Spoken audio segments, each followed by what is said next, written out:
ఇప్పుడే ఈ జగిత్యాల జోకర్ సంజయ్ కుమార్ ఒక వీడియో పెట్టి ఆర్డర్ పెట్టిండు. నువ్వేం బిచ్చమేస్తలేవు. నీ చెత్త గవర్నమెంట్ దగ్గర రూపాయి లేదు. మీ ముఖ్యమంత్రి బిచ్చగాడు. 200 కోట్లు శాంక్షన్ అయినాయి.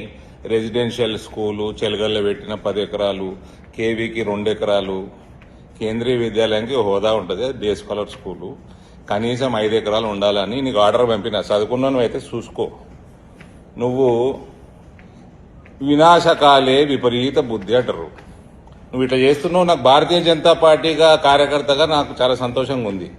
ఎందుకంటే ఇక నేను నెక్స్ట్ 2 ఇయర్స్ నిజామాబాద్ వాడిని కాదు, ఇక జగిత్యాలలోని నీ రాజకీయ అంతు చూసే వరకు తీసిపెట్టా. ఒక ఎంపీగా బాధగా ఉంది. నీ వల్ల ఇంకా కొంచెం డిలే అవుతుంది. నువ్వు ఇచ్చిన 2 ఎకరాలు కేంద్రీయ విద్యాలయ సంఘటన రిజెక్ట్ చేస్తుంది. ఇంకోటి ఏదో పనికిమాలిన ల్యాండ్ ఏదో ఐటీఐ దగ్గర అన్నావంట. నాకు మెసేజ్ పెట్టినావు కరీంనగర్ రోడ్డుకి ఇస్తాము అని. దిమాకు ఈడనే ఉంటే నీకు మోకాళ్ళ లేకుంటే రెసిడెన్షియల్ స్కూల్ నువ్వు తెచ్చేది హైవేకి నడుస్తుంది. ఆడ మీ ఐటీఐ దగ్గర ఎన్నో ప్రపోజ్ చేసినావంట. ఎందుకంటే నీ వీడియోలు నేను మా పిఎల్ చూసి చెప్తారు. ఆడ ఐటీఐ వాళ్ళే మొత్తుకుంటున్నారు.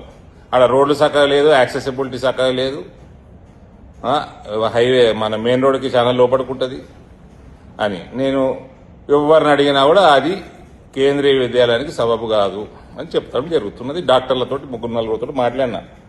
నీ లెక్క జోకర్ డాక్టర్లు కాదు.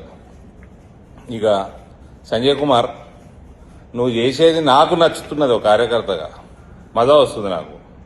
ఇక నీకు నీ రాజకీయ అంతు చూసే వరకు నేను జగిత్యాలు ఇచ్చిపెట్టిగా. ఇక నువ్వు డబ్బుల గురించి మాట్లాడినావు కదా, నాకు బాగా డబ్బులు నేను వీడియో పెట్టినావంట. బాధాపుతున్నాయి. కోరుట్ల ఖర్చు పెట్టలేదు కావాలని. పార్లమెంట్లో ఏం చేసినా తెలుసు, కనుక్కో. ఎందుకు నీకు కూడా ఐడియా ఉండుంటుంది.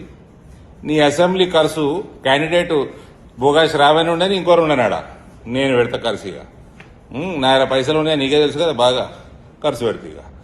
ఇక కలిసే मैं जगित्याल का हूं. निजामाबाद थोड़ा ब्रेक देता हूं थोड़े दिन के लिए. भारत माता की जय. I will see your political and mister Sanjay Kumar.